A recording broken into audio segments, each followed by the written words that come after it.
Urusan dokumen kependudukan itu kelihatan sepele, tetapi bagi masyarakat itu adalah perjuangan yang sangat panjang. Dari desa turun ke kota, antri dari subuh hanya untuk mendapatkan dokumen kependudukan. Bahkan kadang tidak selesai dalam satu hari itu. Dulu memang sudah online, tetapi hanya sebatas WA biasa. Pengajuan masuk ratusan kali setiap hari, tetapi kurang terpantau dan kurang tertata.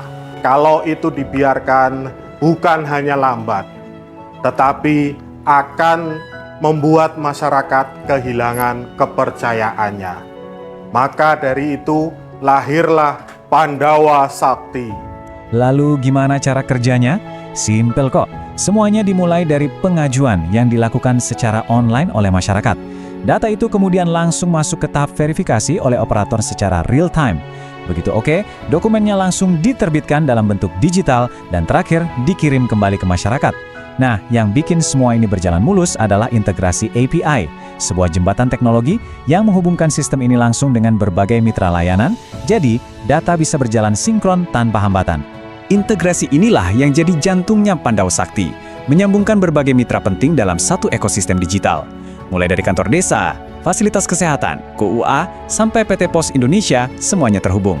Dan yang tidak kalah penting, seluruh komunikasi layanan, dari notifikasi sampai pengiriman dokumen, itu otomatis lewat kanal resmi WhatsApp yang sudah terverifikasi, alias yang ada centang birunya. Ini dia 3 pilar utamanya. Pertama, akun yang resmi dan terverifikasi. Ini jaminan kita ngobrol sama pihak yang benar. Kedua, sistem yang terintegrasi penuh, jadi nggak ada lagi tuh pesan yang hilang. Dan ketiga, ada tim pengelola khusus yang profesional. Oke, pertanyaannya, berhasil nggak transformasi ini? Daripada kita beropini, mending kita biarkan data yang bicara. Waktu layanan yang tadinya berhari-hari, sekarang dipangkas, kurang dari sehari selesai. Layanan online jadi 100% terverifikasi dan aman.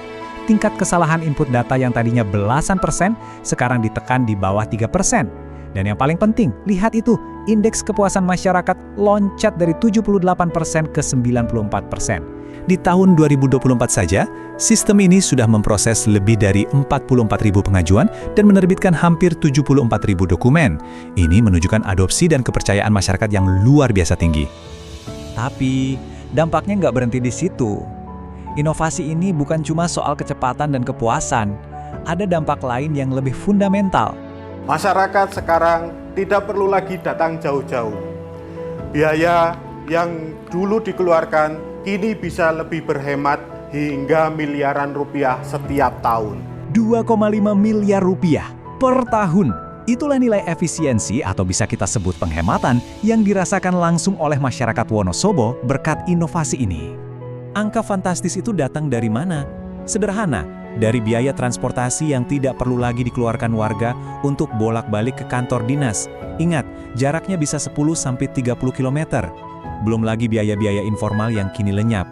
Uang itu sekarang tetap ada di saku mereka, memperkuat daya beli di tingkat desa. Coba lihat data resmi ini. Angka kemiskinan di Wonosobo trennya menurun. Sekarang pertanyaannya, apa kontribusi Pandawa Sakti di sini? Jelas, ini bukan hubungan langsung, tapi perannya sangat krusial. Ini dia rantai dampaknya. Kita urutkan ya. 1. Pandawa Sakti menghasilkan data yang cepat dan valid. 2. Data yang valid ini membuat semua program bantuan sosial dari pemerintah jadi tepat sasaran. Nggak ada lagi cerita bantuan salah alamat. 3. Akses warga ke layanan kesehatan dan pendidikan jadi mulus. Nah, kombinasi inilah yang menjadi fondasi kuat bagi semua program pengentasan kemiskinan agar bisa berjalan efektif. Karena pada akhirnya, dokumen kependudukan itu bukan hanya selembar kertas, tetapi sebagai kunci untuk mendapatkan hak sebagai warga negara Indonesia. Pandawa Sakti ini bukan kerja satu orang, tetapi kerja bersama dan kolaborasi. Pandawa Sakti bukan sekedar aplikasi, tetapi cara baru negara hadir untuk melayani masyarakat.